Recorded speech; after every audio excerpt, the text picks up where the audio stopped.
Today we are just talking about Suicide Squad. No, not that one. The Suicide Squad, the good one. And we're going to rank every character, every main character, I'm guessing.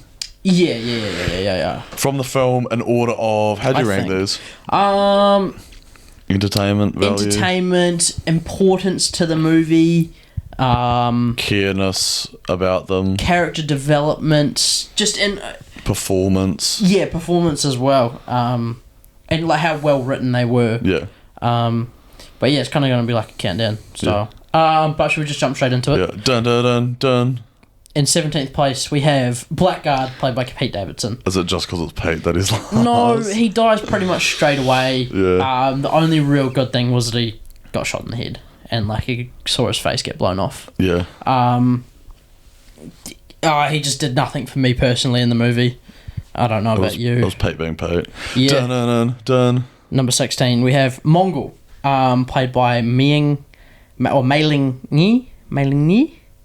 I'm not going to try. I think that's but it. I'm guessing that's Fanta. Yeah. Orange. It's pretty much the same as Davidson. Actually... It does nothing. No, she blew up a helicopter. Yeah, but... Which killed Boomerang. Yeah. But just in, like, the only reason she's ranked higher is because it's not Davidson. Yeah. Essentially. Dun dun dun dun. And then in 15th, TDK. I don't know if you agree with that, but Nathanillian, the rookie...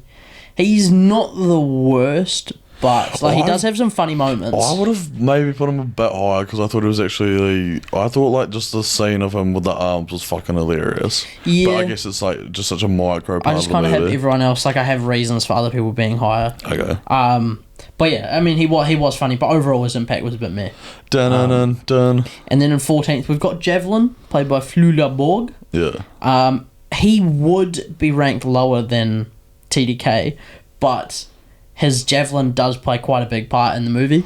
Yeah. Which is why I have given him the kind of leeway there. He did have some actual importance to the story. Yeah, kind of character development for Harley and stuff like that. The accent. But overall, he doesn't really do anything. Dun dun dun dun. In 13th, we've got Savant, played by Rooker. It kind of makes you think he'd be more of a main character at the start of the movie, and then he just gets fucking blown up. So he's the first character the first character we are introduced to, and he is given a bit of development. He like kills a bird and has his little bull. He saves Weasel as well, which I love. And then he's the first one to get his head blown off by Waller. Yeah. And it's Michael Rooker. You can't go wrong. Obviously, he was on it because of James Gunn. Yeah. And, love collabing. Yeah, pretty much. And then on to number 12. Dun dun dun. Almost forgot. Captain Boomerang. Yeah. Played by Jai Courtney. One of the OGs. Honestly, does nothing in this film except cut a guy's head off. Yeah. But he's kind of ranked this high because I feel like they could have done a bit more with him. I think they killed him off like that just to show, we don't care. More of a main character isn't safe. Because you got all these characters that start and they're like, all these random people, obviously they're getting killed. But when they take Boomerang and use someone from the OG, it is more of an impact because you're like, oh fuck, they're just killing anybody. Yeah, that's what I thought him dying. I feel like he could have had a lot of potential like interactions with him and bloody like... Imagine him and King Shark and, Harley and stuff like that. Maybe because of Mortal Kombat, they already had just like a Australian. The what? No, don't worry. Oh, Mortal Kombat. Yeah. No, okay, I get you now. It's just like the same character. No, it pretty much is the same character. Nothing. No fucking connection with it whatsoever. No. But yeah, that's pretty much it for number 12. Dun dun dun dun. Number 11, we have Solsteria, played by Alice Braga. Freedom. Yeah. She was kind of just there, but she gave a bit of character development to Rick Flag. Yeah. And also with her being there, it kind of made, what's the place called? Corto Maltese. Corto Maltese. Is that how you say it? Yeah. I was just trying Corto Maltesians. But she gave a bit of character and life to the island. Yeah. Like, shows the side of the people there instead of just being this island. Instead of like, superheroes, this. You see more of how it actually affects the people. Yeah. Not gonna lie, I did kind of forget about her until she showed up at the end. But so did I. But that is a good point, though, I thought. Yeah. And that's the only reason I've really got her there. Dun dun dun dun. Now, number 10, if I had it my way, would be number 1. It's Weasel. Should they be this high? It's the ugliest fucking thing you've ever seen. Probably not, but I just thought they were consistently funny for the bloody 2 minutes they were on. Minimal stole those scenes. I was actually kind of sad when it died. Like, it was funny though. Spoiler alert, I am glad they're still alive. Yeah. I mean, I think we've already spoiled 1,000 things already. That's true. Talking about the characters. I would love if they got a bit of a cameo in the Peacemaker show. Weasel. Yeah. I don't know how. There's a theory that they actually are a werewolf because it's a full moon when they survive at the end. Yeah. And they've come back to life. Mate, well, the fact that they're still alive means they probably are planning to do some more. Yeah. But yeah. Number 9. Dun-dun-dun-dun. The Thinker, played by Peter Capaldi, Lewis Capaldi's dad. I'm pretty sure they are related, aren't they? I don't know. Probably distant, but he's kind of the architect behind the main villain, Staru, or whatever his name is. I think it's a solid performance by Peter. That's literally the only note. But it is just a solid performance. He kind of is the villain. Well, I don't know, because he doesn't really act as a villain throughout the movie. I thought he was going to be a part of the Suicide Squad to begin with, from the trailers and stuff. But there's just nothing bad I can say about the performance and the character. Like, he was just good. That's good, yeah. And he didn't deserve to be higher, didn't deserve to be lower, so he was number 9. Yeah, dun-dun-dun-dun. Number 8, Rick Flag.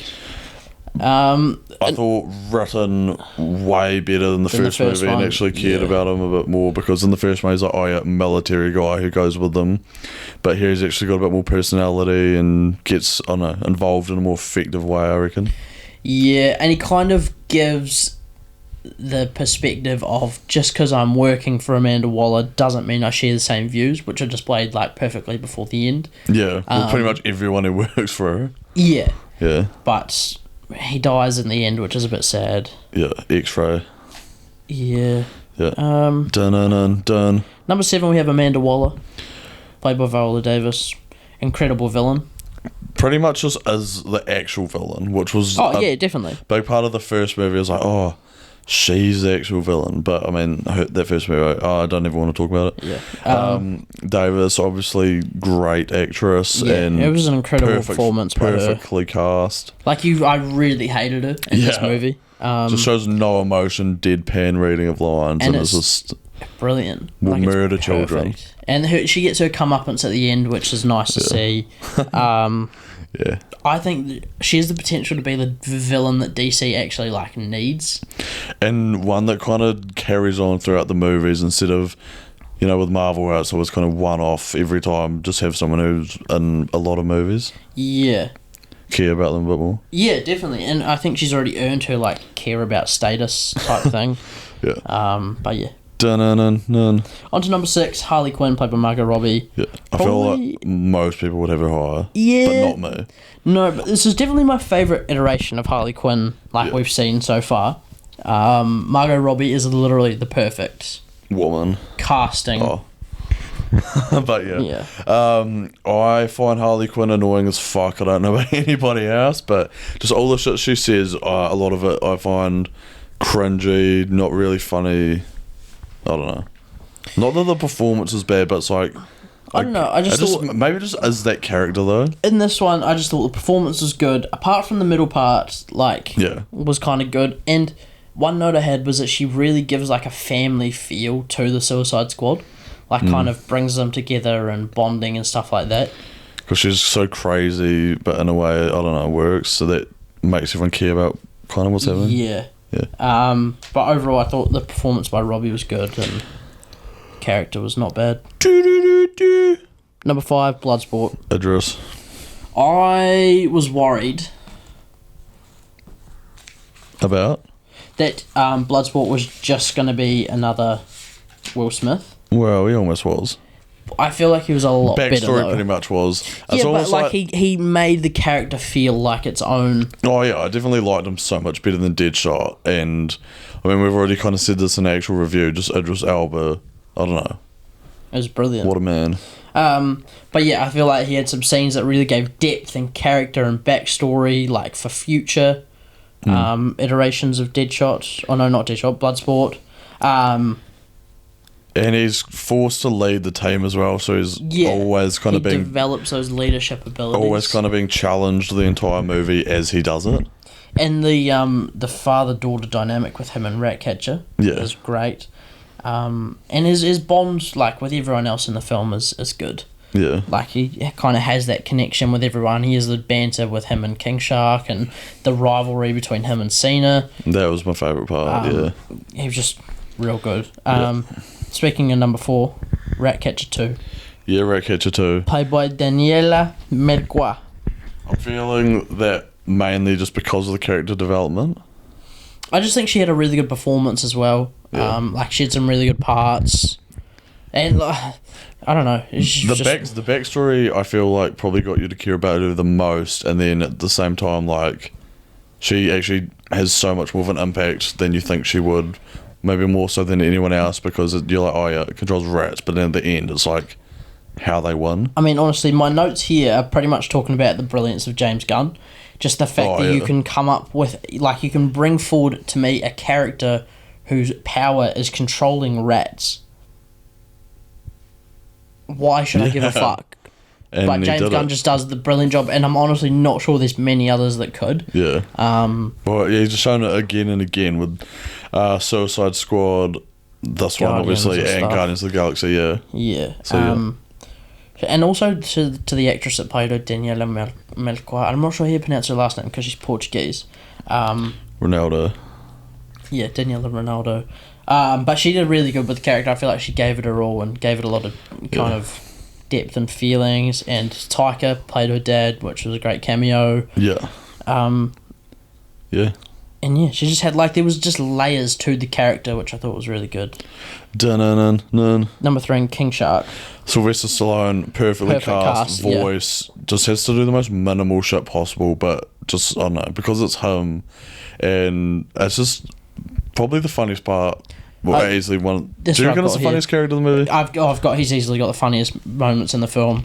And even with the little dialogue that he had, they were able to create a character and, like, have it be kind of... Well, no, they did. They developed it. Like, at the start, he was like a man-eating shark, and then he got friends, and then he risks his life for everyone. And just those scenes where he's kind of lost and just walking around, just, like... It's like he's not aware of the magnitude of the situation, just kind of doing his own thing. It's really funny. And he just, his redemption towards the end is... Murdering people. Yeah. Loved it. Loved it. Normal. No. Number 2, Polkadot Man. Did I expect Polkadot Man to be one of my favourite characters? No. But was I thrilled with the way the character was written and portrayed? Absolutely. I feel like that's why Polkadot Man's so high, because the biggest surprise of your useless character. I thought he was going to die in the first 5 seconds, but no. Last almost until the end, and just the shit with his mum was so... The slow-mo of him in that club, and he's like grinding up on his mum. That was fucking hilarious. And the performance, like, that guy always is just kind of playing the same queer in every movie. But he's actually such a good actor. He's he's always giving great performances in all these movies. That's some of the notes I've got. Like, he kind of brings, like, an innocent and simplistic kind of view to the character. Yeah. But it just worked perfectly. Yeah. And his own, like, his backstory being that his mum experimented on him to make him a superhero, and he never felt like a superhero, and then at the end he becomes a superhero, and he has that great line, "I'm a superhero," and just gets squashed immediately. At least he went out like the peak of his happiness, you know? Yeah. You know? I kind of would have preferred if he'd survived. Yeah. But it was fun. I felt like it was the blow that the movie kind of needed to kick it into the next drive. And also, once you've given someone, like, I don't know, their full arc, it's like... there isn't much more he done. He kind of got over the hatred of his mother and just kind of worked perfectly. And then number 1, do the noise. His name is John Cena! Dun. Peacemaker. Yeah, Peacemaker. Honestly, what more can be said? Perfect. I love John as a human being. Was I a little bit biased? Yeah, but I don't care. But even so, like, I just think he was the best character. I think the performance, the portrayal, the casting, the script based around Peacemaker. Yeah. And I can't remember if I've said the portrayal, but just did it perfectly. His relationship with each kind of character, especially Bloodsport, was that scene of them competing perfect for kills, and just the combination of action and comedy with his character just blended together so perfectly. And he was dope as fuck. Yeah, glad he survived. One of my favourite lines of the movie, and I'm looking forward to the Peacemaker show. A lot of potential there. That is definitely a show I'll be watching, the Peacemaker show. Yeah. Honestly, there isn't much to be said about John. Like, I feel like we probably said more about other characters, but I just felt because we've already reviewed it as well and said a lot of the stuff that we've liked. Yeah. But I just thought it was perfect. Yeah. And that brings us to the end of our ranking. Let us know in the comments if you disagree or agree with our ranking. Who was your favourite character? Let us know. Don't forget to like and subscribe. And we'll catch you on the flip side. Peacemaker. I knew it was coming. Peace.